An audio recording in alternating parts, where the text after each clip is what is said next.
Derived physical quantities देख दी हमने।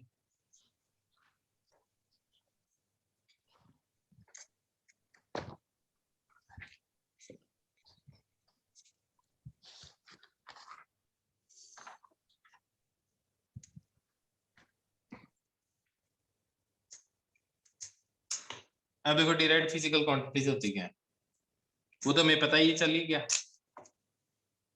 जो फंडामेंटल फिजिकल क्वांटिटीज की टर्म्स में क्या की जा सके, एक्सप्रेस करी जा सके, उनको क्या बोलते हैं, डिराइव्ड फिजिकल क्वांटिटीज बोलते हैं। अब देखो तुम ये बताओ 1 kg कैसे डिफाइंड है, हाउ 1 kg इज डिफाइंड। ये तो फंडामेंटल है ना, मास 1 kg को कैसे डिफाइन किया गया है, कोई बता सकता है? अद्वित बताओ 1 kg को कैसे डिफाइन किया गया है। चलो नकुल कह रहा है, नकुल बताएगा। अरे नकुल नकुल नकुल, एक मिनट नकुल। हाँ नकुल बता। सर प्लैटिनियम और इरिडियम के एक स्टोन का वेट 1 kg एज्यूम किया गया था। बिल्कुल, एक एलॉय है, उसका वेट जो एक स्टैंडर्ड बना रखा है ना। Yes sir. जेनीवा में उसको रखा हुआ है, ठीक है, यस सर। उसका मास है। यस अब मेरे सर। को पता है स्पीड की यूनिट क्या होती है नकुल, स्पीड की क्या मीटर यूनिट पर होती है? सेकंड। मीटर पर सेकंड। Yes sir. इसको कैसे डिफाइन किया गया है? डिस्टेंस ट्रेवल्ड इन 1 यूनिट को सेकंड। कैसे डिफाइन किया, तो स्पीड डिफाइन कर रहा है। यूनिट मास को का तो नहीं वैसे पता। तो नहीं बोलता, mass is something which is kept in Geneva of platinum iridium, ये थोड़ी बोलता है, वो तो यूनिट डिफाइन कर रहा है, तो मास का 1 kg, हाँ या ना। Yes sir. अब समझ गया मैं क्या बात बोल रहा हूँ तेरे को? Yes sir. तो मैं वही बात कुछ तेरे से पूछना चाह रहा हूँ कि कैसे डिफाइन किया है।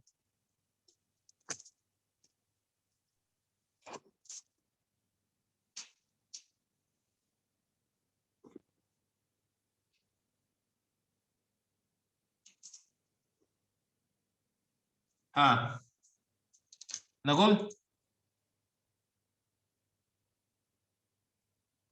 मानव जो है कंटेंट ऑफ एनी बॉडी।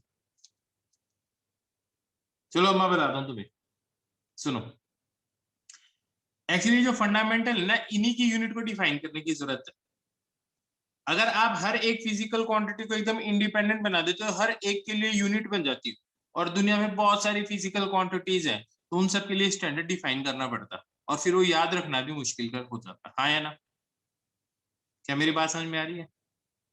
इतनी सारी फिजिकल क्वांटिटी हो जाती तो इतनी सारी यूनिट हो जाती, तो उनको याद रखना कितना मुश्किल हो जाता, तुम सोचो। तभी विद्वानों ने सोचा यार कुछ को फंडामेंटल बना देते, बाकी को उनकी टर्म्स में एक्सप्रेस करेंगे। जैसे इस स्पीड के लिए है ना, कोई ऐसा स्पेशल डिफाइन नहीं किया गया, ठीक है। इसके लिए क्या किया, लेंथ है और नीचे क्या है, टाइम है। तो ऊपर लेंथ का स्टेट का तो तुम्हें स्टैंडर्ड पता ही है, यूनिट क्या होती है, मीटर होती है। 1/299979245 फीट फ्रैक्शन ऑफ सेकंड के अंदर जो डिस्टेंस लाइट चलती है वैक्यूम में, दैट इज व्हाट, 1 मीटर। अब मेरी बात समझ में आई है? सीजियम आयन, दो हाइपर फाइन लेवल्स के बीच का ट्रांजिशन, हाँ है ना, थोड़ी सी रीडिंग लगाई, ज्यादा याद नहीं होगा। सीजियम आयन का, उसके एक फ्रीक्वेंसी, उससे टाइम का 1 सेकंड निकालते हैं, हाँ है ना। क्या मेरी बात समझ में आ रही है? तो अगर ये बात समझ में आ रही है, इट मीन्स अब स्पीड के लिए स्पेशली कुछ डिफाइन नहीं किया, ये डिराइव्ड है। तो इसकी जो जिन फंडामेंटल क्वांटिटीज की टर्म्स में डिफाइंड है ना, बस वैसे ही इनको बनाया गया है। बिल्कुल, इसका मतलब है डिराइव्ड का कोई स्टैंडर्ड यूनिट नहीं होता, होता है स्टैंडर्ड यूनिट, ऐसा यूनिट होता है जैसे मीटर पर सेकंड, लेकिन उसको स्पेशली नहीं डिफाइन किया जाता इंडिपेंडेंटली, वो ऑलरेडी मास और इस टाइम के रिस्पेक्ट में डिफाइन किया जा चुका है। क्या बात समझ में ये नहीं? तो फायदा हो गया ना कि आपको सिर्फ 7 के ही तरीके निकालने, एकदम वेल डिफाइंड तरीके यूनिट डिफाइन करने के लिए, ठीक है, और बाकी को इन्हीं को यूज करके बना लो। जैसे प्रेशर है, प्रेशर की यूनिट बताओ, प्रेशर की यूनिट बताओ।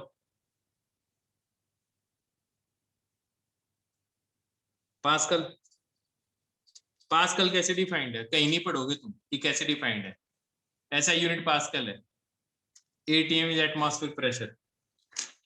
लेकिन एक्चुअली ये क्या होता है? Force upon area. फोर्स क्या होता है? Mass into acceleration upon area. अब मेरी बात समझ में आ रही है तुम्हें?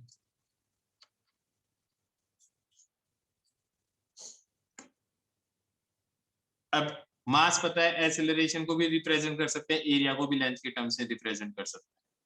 ठीक है, तो अब एक चीज देखना, मैं ना मास को रिप्रेजेंट करूंगा m से,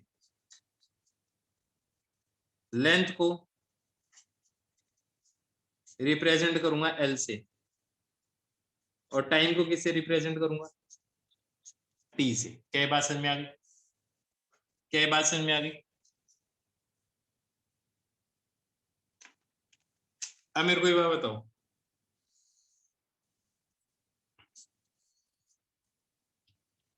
अगर मैं लिखता हूं एरिया, एरिया कैसे बना है? लेंथ इंटू लेंथ आया ना? कैसे बनेगा? Length into length, length into width. तो दोनों लेंथ ही तो होंगी ना, फिर भी डायमेंशन तो लेंथ का ही होगा। तो उसको हम बोलेंगे मीटर का स्क्वायर। इसको ऐसे भी रिप्रेजेंट किया जा सकता है, मतलब इसका डायमेंशन क्या है, थोड़ी सी देर में समझ में आएगा। डायमेंशन क्या है? L2, L की पावर 2। जैसे मैं बताऊं तुम्हें वॉल्यूम क्या क्या डायमेंशन होगा, वॉल्यूम क्या क्या डायमेंशन होगा, यूनिट क्या होगी? Metre cube. तो यहाँ क्या लिख दूं? L की power 3, that is length into length into length. यही करोगे? अब मेरे को ये बताओ, इस स्पीड के लिए क्या लिखोगे?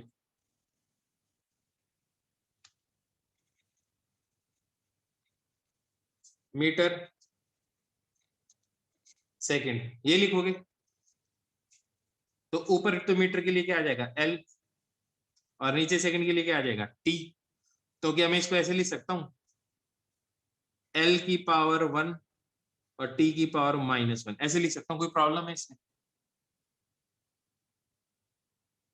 इसमें कोई प्रॉब्लम है? समझ में आ गया ना? नीचे होगा तो ऊपर L की पावर कुछ नहीं लिखा, मतलब 1 ही होता है। एक्सीलरेशन,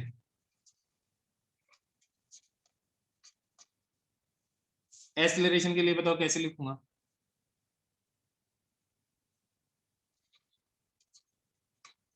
मीटर अपॉन सेकंड का स्क्वायर। इसको ऐसे लिख सकता हूं L अपॉन T की पावर 2। बताओ इसको कैसे लिखा जाएगा?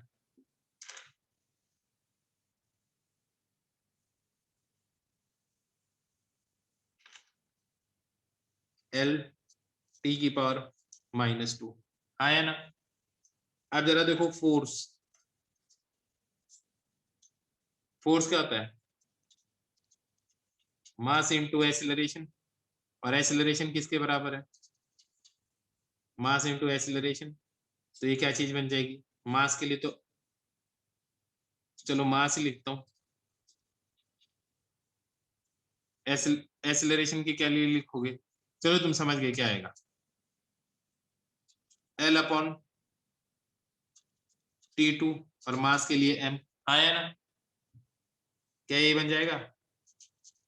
M1 L1 T-2।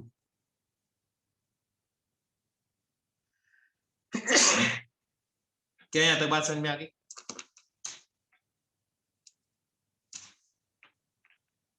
क्या मैं इसको ऐसे भी लिख सकता हूँ क्या? M0 L2 T0, इस चीज को ऐसे लिख सकता हूँ क्या?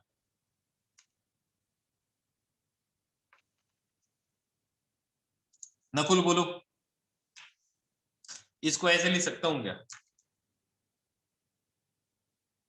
नकुल अनम्यूट किया है तुम्हें? Yes sir. हाँ, लिख सकता हूँ क्या ऐसे? Yes sir. कैसे लिख सकता हूँ भाई? m की पावर 0 क्या होता है? 1 आ गया। 1 ही होता है। t की पावर 0 भी क्या होता है? Yes sir. तो किसी भी चीज को 1। 1 से मल्टीप्लाई कर दो कोई फर्क ही नहीं पड़ता। हाँ या ना? यस सर, सेम ही रहेगा। बिल्कुल। तो इसको जनरली ऐसे लिखते हैं। ऐसे लिखो तो भी सही है, ऐसे लिखो तो भी सही। इसको ऐसे लिख सकता हूँ, यस सर। ऐसे लिख सकता हूँ, यस सर। इसको ऐसे लिख सकता हूँ। Yes sir. इसको ऐसे लिख सकता हूँ।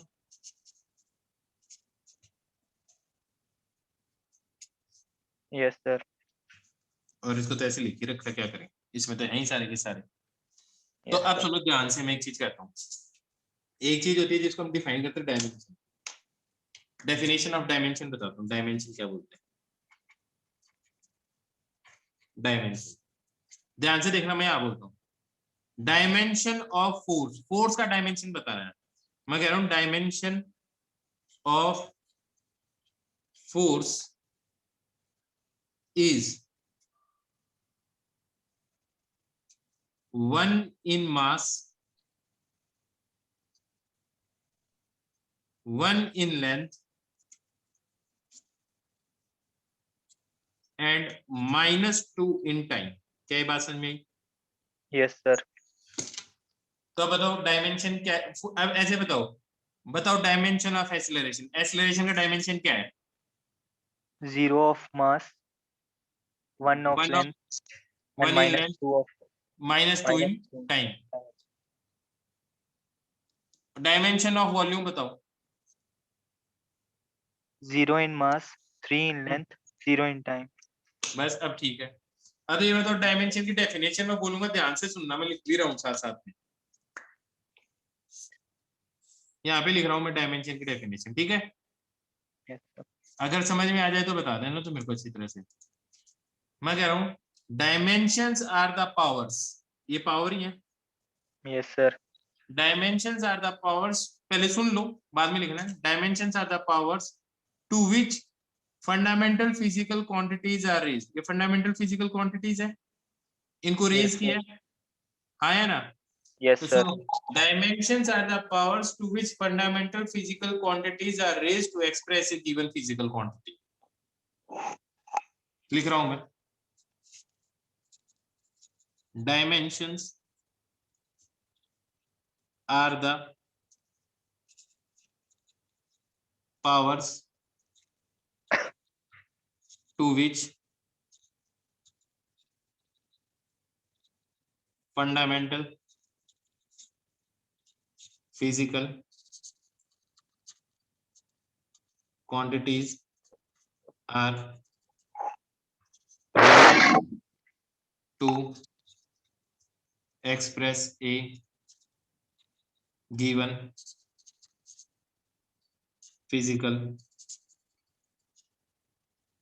quantity। क्या ये बात समझ में आ गई? Yes sir. Example, example force के लिए ये सारी चीज लिख लोगे, मास इंटू एक्सीलरेशन ही लिख लोगे। तो फिर यस लिखना sir. For example dimension of force in, dimension of force is 1 in mass, 1 in length and -2 in time। मेरे हिसाब से समझ में आ गया। सबसे यस पहले सर। डायमेंशन की डेफिनेशन लिखनी है, व्हाट इज डायमेंशन। हाँ या ना? ओके। तो लिख लो अब इसको। Dimensions are the powers to which fundamental physical quantities are raised to express a given physical quantity। जैसे फोर्स को फंडामेंटल फिजिकल क्वांटिटी की टर्म्स में एक्सप्रेस करना है, तो मास में 1 है डायमेंशन, लेंथ में 1 है और टाइम में -2। ऐसे ही एक्सीलरेशन का डायमेंशन मास में 0 है, लेंथ में 1 है, टाइम में -2। सुजल कॉल, समझ में आ गई बात?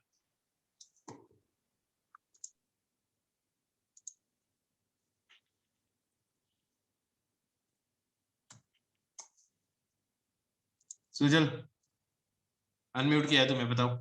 Yes sir. पक्का समझ में आ गई? कोई यस। कंफ्यूजन? No sir. सबसे पहले ये लिखना है, फिर ये लिखना है, फिर ये लिखना है और फिर ये एग्जांपल लिखो, फिर खूब सारे एग्जांपल करवा रहा हूँ, कईयों के डायमेंशन लिखवा रहा हूँ।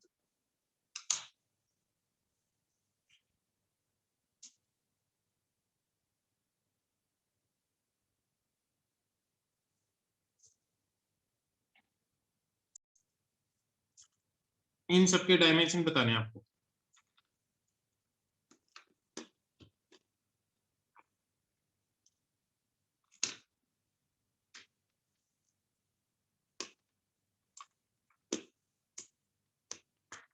सबसे पहले मेरे को फोर्स का डायमेंशन बताओ।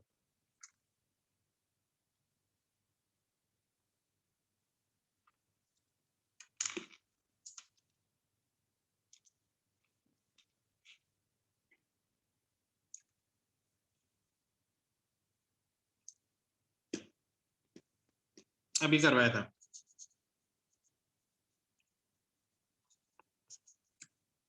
स्पीड का बताओ।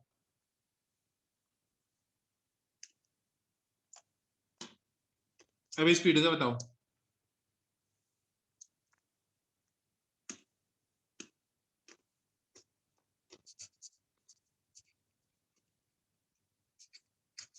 सॉल्व करने की जरूरत नहीं है, मीटर पर सेकंड, तो मीटर की पावर 1 सेकंड की पावर -1 पर सेकंड। एक्सेलरेशन का बताओ।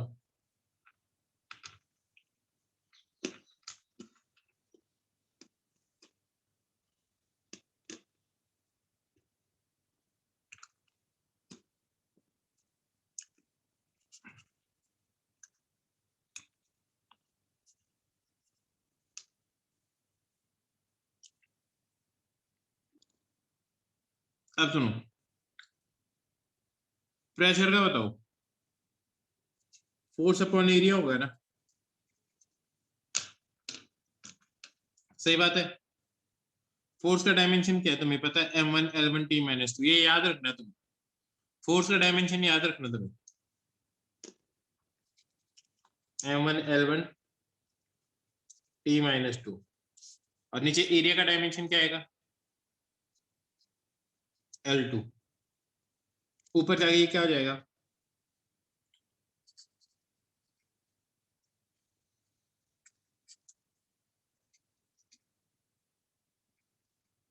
ऐसा ही होगा,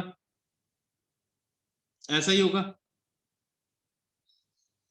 ये कैलकुलेशन पता है ना, x की पावर n इंटू x की पावर n, x की पावर n प्लस m हो जाता है, दैट इज x की पावर n इंटू x की पावर n। इसको सॉल्व करो तो क्या है, x की पावर n प्लस m आ जाता है। पता है ना ये बात, ये बात पता है नहीं पता।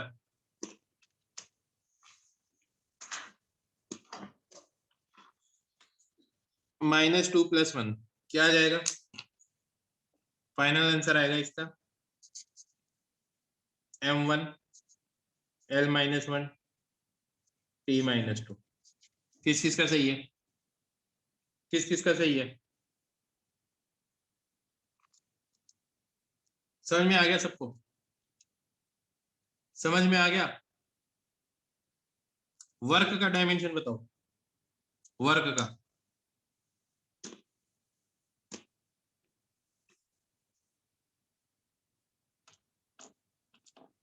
वर्क का डायमेंशन।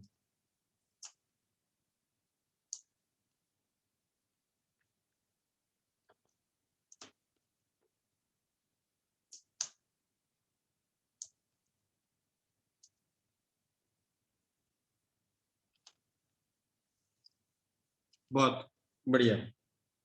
होता क्या, फोर्स इंटू डिस्प्लेसमेंट होता है ना, तो फोर्स का डायमेंशन लिख लो,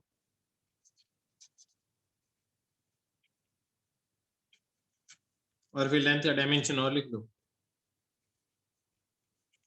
मेरे हिसाब से इसको सॉल्व करने पे फाइनल आंसर ये आएगा।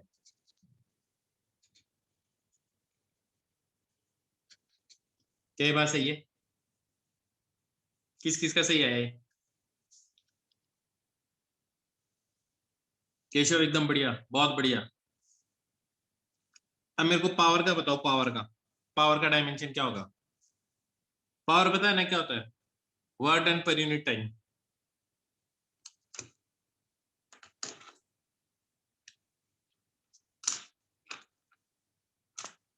पावर क्या होता है, पर यूनिट टाइम।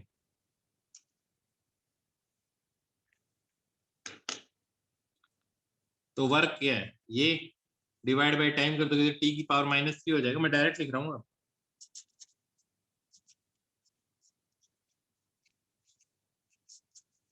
क्या ये याद हो गया, मतलब पता चल गया m1l2 t-3। बेटा जी सबको पता चल रहा है एकदम अच्छी तरह से, क्लियरिटी से दिख रहा है। मोमेंटम क्या होता है, फोर्स इनटू वेलोसिटी। मोमेंटम क्या होता है, sorry mass into velocity.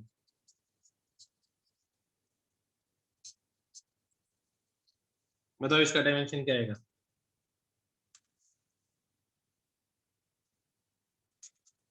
m1 l1 t-1। मेरे हिसाब से तुम्हें सारा समझ में आ रहा है, अच्छी तरह से आ रहा है ना समझ में। डेंसिटी का डायमेंशन बताओ।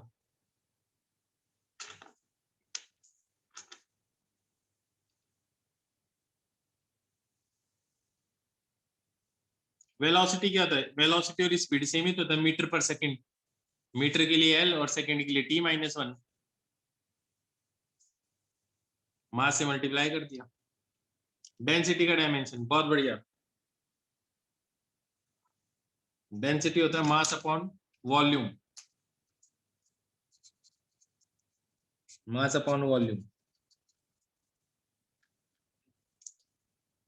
मास के लिए m रिप्रेजेंट कर दो और वॉल्यूम के लिए l-3 रिप्रेजेंट कर दो। t की पावर 0 लिख दो। इसको ऐसे भी लिख सकते हो, ऐसे भी लिख सकते हो, दोनों ही सही है। ये भी सही है और ये भी सही है, पर ज्यादा बेटर तरीका ये है लिखने का। एंगल का बताओ, एंगल का ना m में है ना l में है ना t में है, तो इसका डायमेंशन क्या हो गया, m0 l0 t0। क्या ये बात समझ में आई है। इस चीज को बोलते हैं डायमेंशनलेस, क्योंकि इसमें किसी का भी डायमेंशन नहीं, इसको क्या बोलते हैं, डायमेंशनलेस बोलते हैं। ये डायमेंशनलेस क्वांटिटी है, हाँ है ना। कैसी क्वांटिटी है, डायमेंशनलेस क्वांटिटी है। इसकी यूनिट होती है क्या, एंगल की यूनिट है कोई,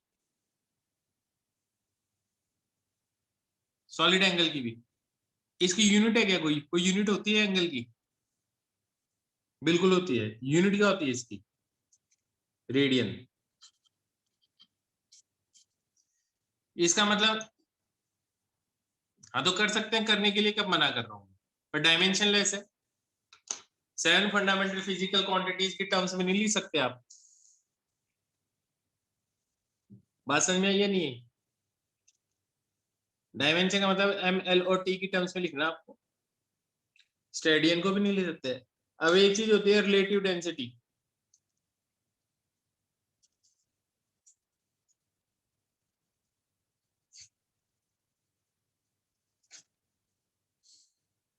रिलेटिव डेंसिटी क्या होता है, density of a substance, density of a substance upon density of water 4 degree centigrade. बिल्कुल, ये खुद ही सप्लीमेंट्री क्वांटिटी है। अब बताओ इसकी यूनिट क्या आएगी, यूनिट क्या आएगी इसकी, रिलेटिव डेंसिटी की यूनिट क्या होगी, कोई यूनिट नहीं होगी। और डायमेंशन क्या होगा इसका,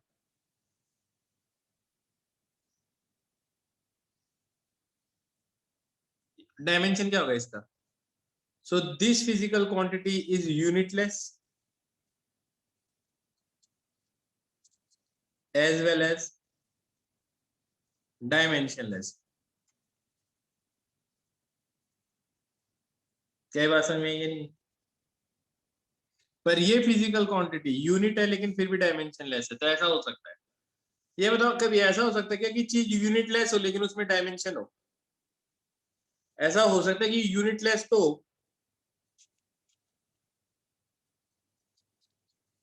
और डायमेंशनलेस। मैं कह रहा हूं यूनिटलेस तो हो पर डायमेंशनल ना हो, क्या ऐसा हो सकता है कभी? बिल्कुल कभी नहीं हो सकता यार, जब यूनिट ही नहीं होगी तो डायमेंशन कैसे होगा? ऐसा हो सकता है कि यूनिटलेस तो ना हो लेकिन डायमेंशनलेस हो, ऐसा हो सकता है।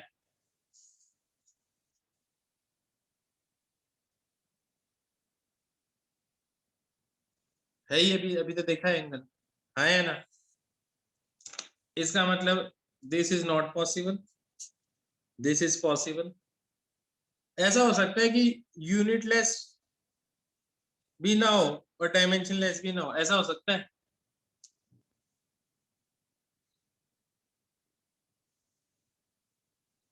ये तो हो ही रहा है, बाकी सारी क्वांटिटीज है जिनमें यूनिटी भी और साथ में डायमेंशन भी है, सही ये भी सही है भैया। क्या तुम्हें मेरी बात समझ में आई? क्या तुम्हें मेरी बात समझ में आई अच्छी तरह से? ऐसे खूब क्वेश्चन बनते हैं। क्या is it possible that a physical quantity is unitless but have a dimension? नहीं हो सकता। मेरे समझ में आ गया यहाँ तक अच्छी तरह से? बेटा जी सबको समझ में आ गया ना? अब एक दो चीजों का मैं तुम्हें डायमेंशन है ना रटा रहा हूं, रटना पड़ेगा उसको, ठीक है?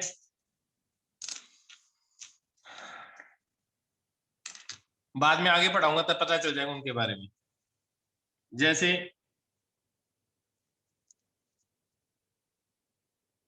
एंगल लिख लिया, मेरे को ये बात बताओ, चलो समझा ही देता हूँ, मैं समझा के करवाता हूँ।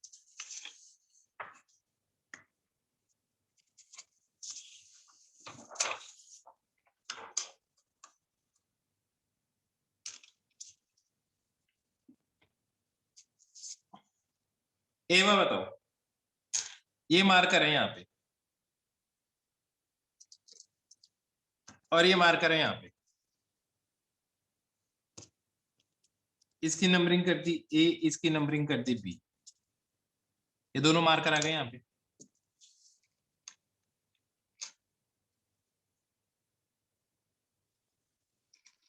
कौन सा ज्यादा मूव किया है? कौन सा मार्कर ज्यादा मूव किया, ए या बी? या बराबर मूव किया? सेम।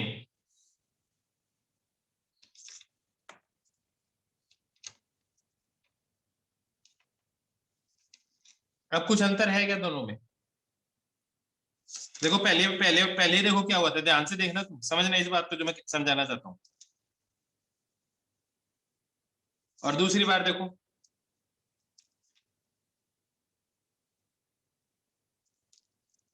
कुछ अंतर है दोनों में, टाइम का अंतर है। हाँ है ना? तो इधर आप स्पीड तो बोल नहीं सकते, तो क्या बोलोगे? एंगुलर स्पीड बोलोगे। क्या बोलोगे?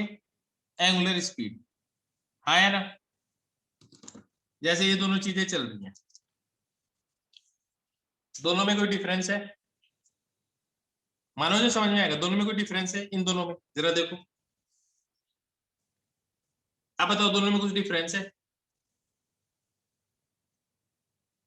अब है किस चीज में डिफरेंस है? स्पीड में। हाँ है ना? स्पीड में डिफरेंस है ना? तो स्पीड क्या है? Distance upon time. स्पीड क्या है? Distance upon time. इन दोनों में इसको एंगुलर डिस्प्लेसमेंट बोलते हैं। हाँ है ना? लेकिन अगर सेम एंगल सेम टाइम में, तो इसका मतलब दोनों की एंगुलर वेलोसिटी सेम है, एंगुलर स्पीड सेम है। लेकिन अब बताओ किसकी एंगुलर स्पीड ज्यादा है? किसकी एंगुलर स्पीड ज्यादा है, ए की या बी की? बी की ज्यादा, ऑब्वियस सी बात। तो एंगुलर वेलोसिटी या एंगुलर स्पीड का डायमेंशन देखो, एंगुलर वेलोसिटी या एंगुलर स्पीड एक ही बात है। क्या है? Theta upon time.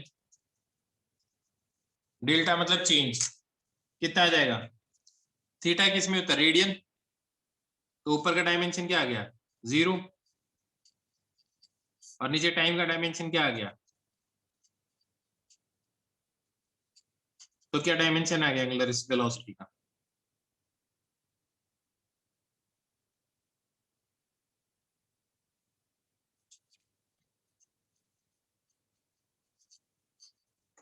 बेटा मैंने सिर्फ सिंपल ये बताया कि दोनों की एंगुलर स्पीड में चेंज है, ये जल्दी पहुंच गया था यहाँ पे और ये धीरे धीरे पहुंचा, दोनों 90 degree pi pi by 2 radian ही घूमे।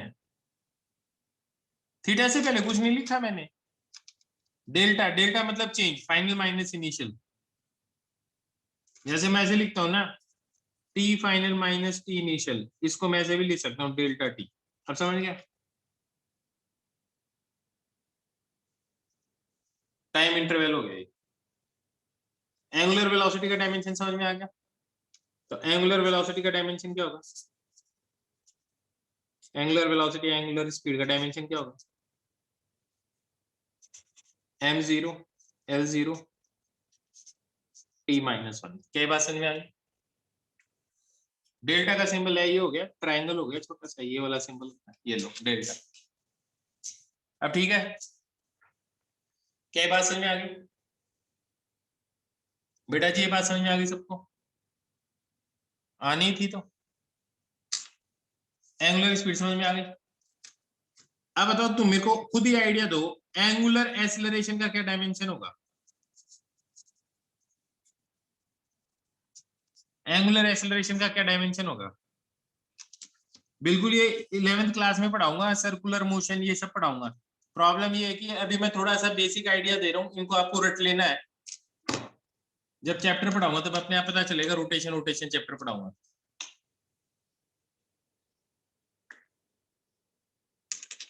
एक्सेलरेशन क्या चीज होती है बताओ, वेलोसिटी अपॉन टाइम होता है, तो एंगुलर एक्सेलरेशन क्या होगा, एंगुलर वेलोसिटी को ओमेगा से रिप्रेजेंट करते हैं, किससे रिप्रेजेंट करते हैं इसको, ओमेगा से। Angular velocity upon time, angular velocity that is omega upon time, change in angular velocity क्या आ जाएगा, m0 l0 t-2 मीटर पर सेकंड स्क्वायर। बात समझ में आई है नहीं, बात समझ में आ गई,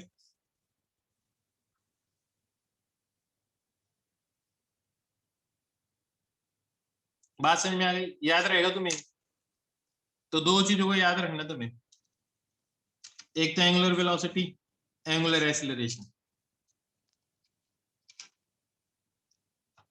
एक है एंगुलर मोमेंटम।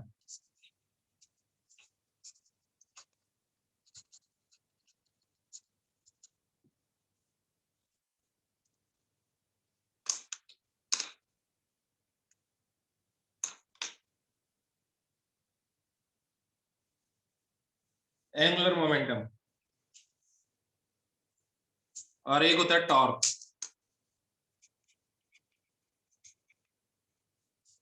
बस ये याद करने पड़ेंगे तुम्हें। टॉर्क देख लो क्या होता है, मैं बता दें, टॉर्क होता है फोर्स इनटू लेंथ। डायमेंशन बता सकते हो इसका, फोर्स का डायमेंशन, फॉर्मूला बता दिया मैंने। एंगुलर मोमेंटम होता है momentum, linear momentum into length. Dimension बता दो, इसका डायमेंशन आएगा m1 l2 t-2, और इसका क्या आएगा,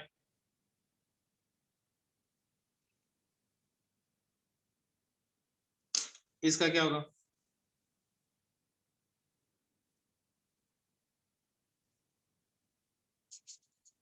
m1 l2 t-1।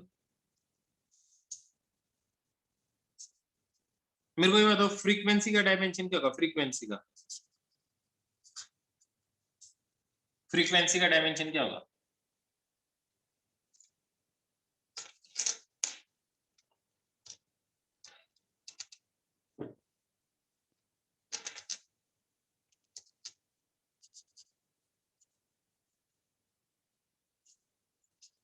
अब एक चीज ध्यान से देखना, एक चीज मैं बोलूंगा,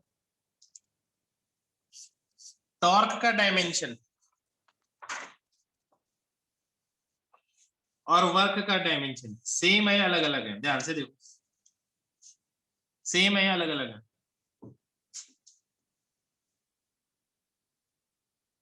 सेम है। फ्रीक्वेंसी का डायमेंशन और एंगुलर वेलोसिटी का डायमेंशन सेम है या अलग अलग है? सेम है।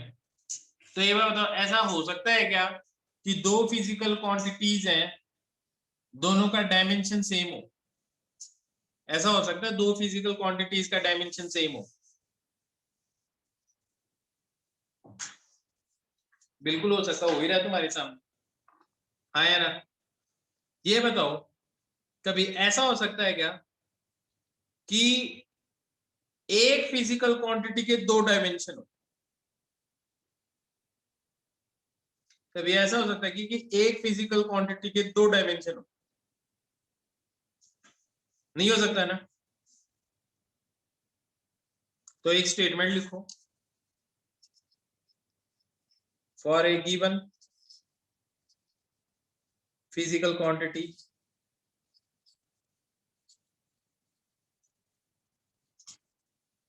dimension is unique, but for a given dimension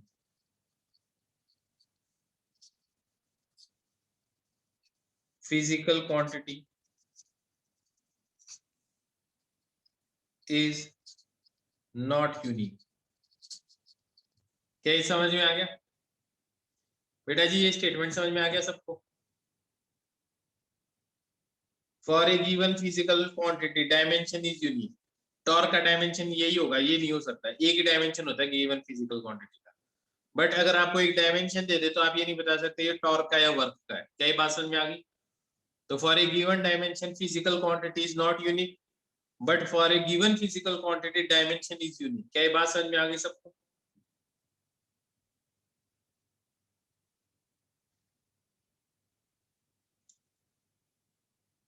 तो लिख लो,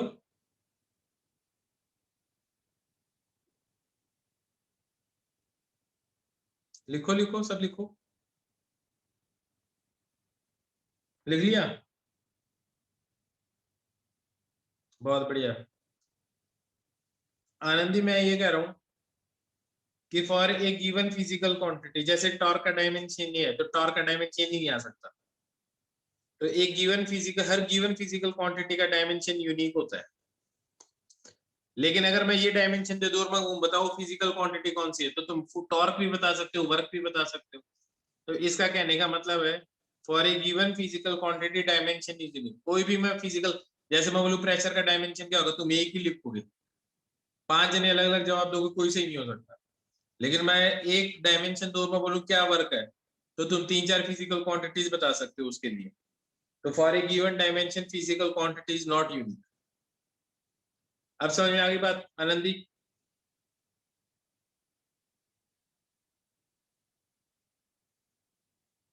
मेरे को ये बताओ, तुम्हें समझ में तो आ रहा है ना अच्छी तरह से जो मैं पढ़ा रहा हूँ?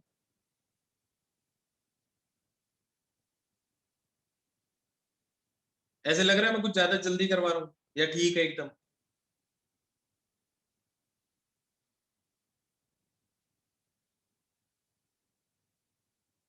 नकुल, ये नहीं पता कि कितनी हो सकती है, नई नई फिजिकल क्वांटिटी बन सकती है। एवा बताओ,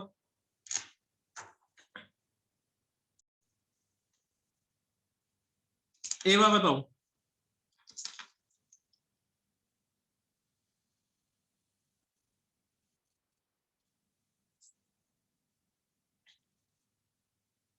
ये फॉर्मूला देखा तुमने?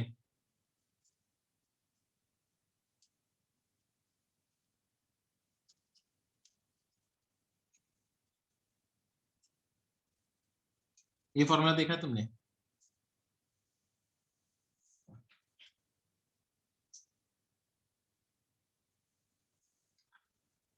ये नहीं देखा gravitational, Newton law of gravitation, Nakul, gravitational force का फॉर्मूला है, देखा है ना। अगर तुम्हें से जी का डायमेंशन पूछा जाए, किसका डायमेंशन पूछा जाता है, जी का डायमेंशन पूछा जाता है, तो देखो इक्वल टू साइन की तरफ इधर जो डायमेंशन होगा वही डायमेंशन इधर होना चाहिए हमेशा, है ना। मेरा कहने का मतलब है 5 apples are equal to 5 bananas, ऐसा हो सकता है क्या कभी, कभी नहीं होता। इक्वल टू साइन के इधर एप्पल्स है तो इधर भी एप्पल्स ही होने चाहिए, क्या बात समझ में, ये नहीं है, दैट इज फिजिकल क्वांटिटी तो सेम ही होगी ना यार, बात समझ में आ गई। तो 5 apples is equal to 5 bananas कभी नहीं होते, तो इसका मतलब इक्वल टू के इधर जो डायमेंशन होगा वही डायमेंशन आपको इधर मिलेगा हमेशा, क्या बात समझ में आ गई। अब इसको यूज करते हुए हम एक दो चीज का डायमेंशन निकालेंगे, ठीक है, फॉर्मूला यूज करते हुए।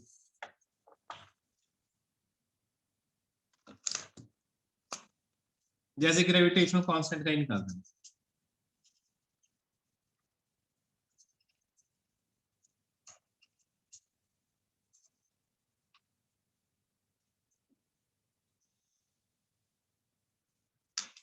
अब देखो ग्रेविटेशन कांस्टेंट का डायमेंशन, मेरे को बताओ, ये तो तुम्हें पता ही है,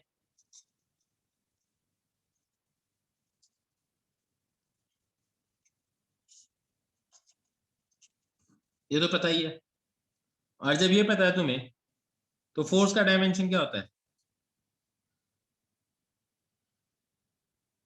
इससे पहले जी को मैं ऐसे लिख सकता हूं,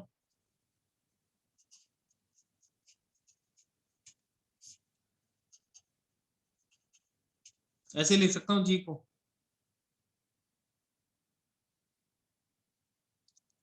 m1 m2 मास है, एल आर क्या मीटर है,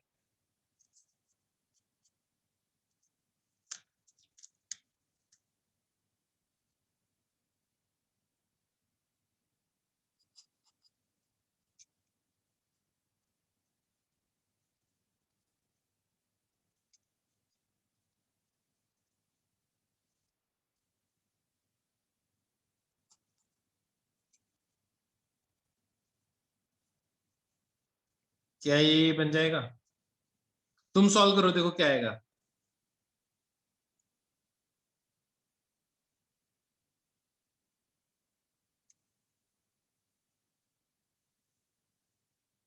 मेरे हिसाब से आ जाएगा,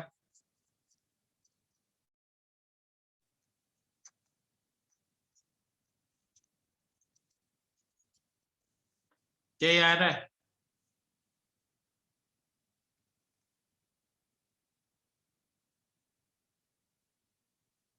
तो ये लो ग्रेविटेशनल कांस्टेंट का डायमेंशन आ गया, अगर आपको फॉर्मूला पता होगा तो आप डायमेंशन निकाल लो, क्या ये बात समझ में आ रही है।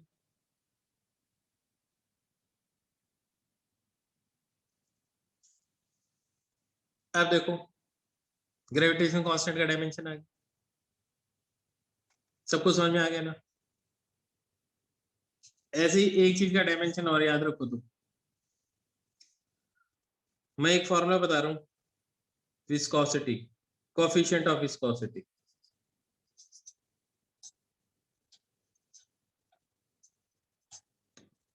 कोएफिशिएंट ऑफ विस्कोसिटी,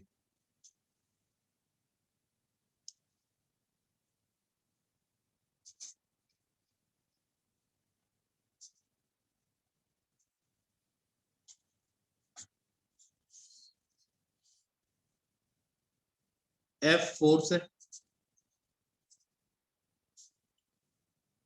इसको कोएफिशिएंट ऑफ विस्कोसिटी बोलते हैं,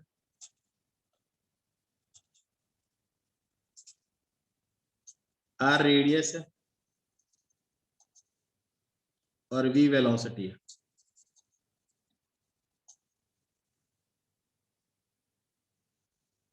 विस्कोसिटी का मतलब होता है जैसे मान लो यहाँ पे मैंने हनी डाल दिया और इसको इंक्लाइन कर दिया तो ज्यादा इजीली फ्लो होगा, और अगर यहाँ पे अगर मैं वाटर की ड्रॉप डाल दूं कौन सा इजीली फ्लो कर जाएगा, वाटर, तो बस वाटर की विस्कोसिटी कम है, विस्कस का फ्रिक्शन की तरह ही बिहेव करता है। विस्कस का मतलब होता है internal friction in a liquid.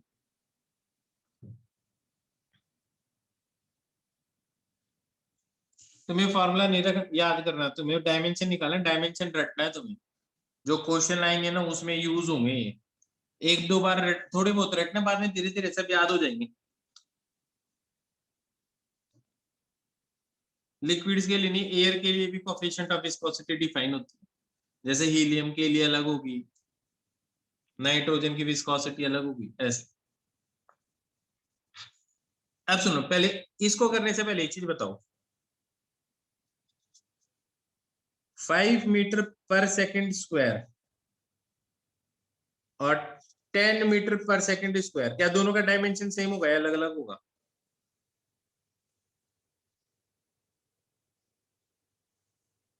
Same ही होगा, क्योंकि इसका यूनिट से लेना देना, इसकी न्यूमेरिकल वैल्यू से नहीं देना। 6 एक नंबर है, पाई एक नंबर है, पाई एक नंबर है, पता है तुम्हें ये बात? पाई क्या चीज है? नंबर है, बाद में बताऊंगा क्या नंबर होता है, बाद में बताऊंगा, पर पाई एक नंबर है। तो इसका तो कोई डायमेंशन होगा ही नहीं, डायमेंशन तो इन्हीं के ही होंगे। तो विस्कोसिटी का डायमेंशन किसके बराबर आ जाएगा? F upon R into V. Force का डायमेंशन क्या है? हाँ या ना? समझ में आ रही है बात?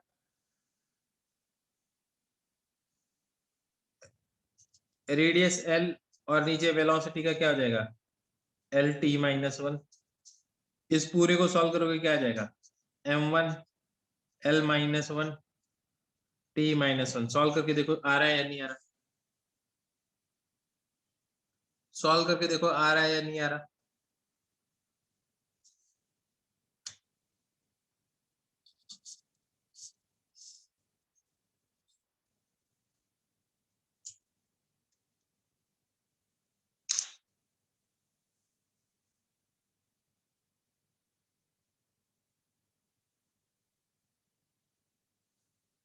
मैच कर गया?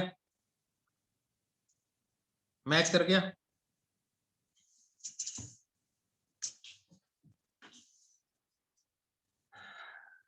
अब मैं तुम्हें थोड़ा होमवर्क बता दूं।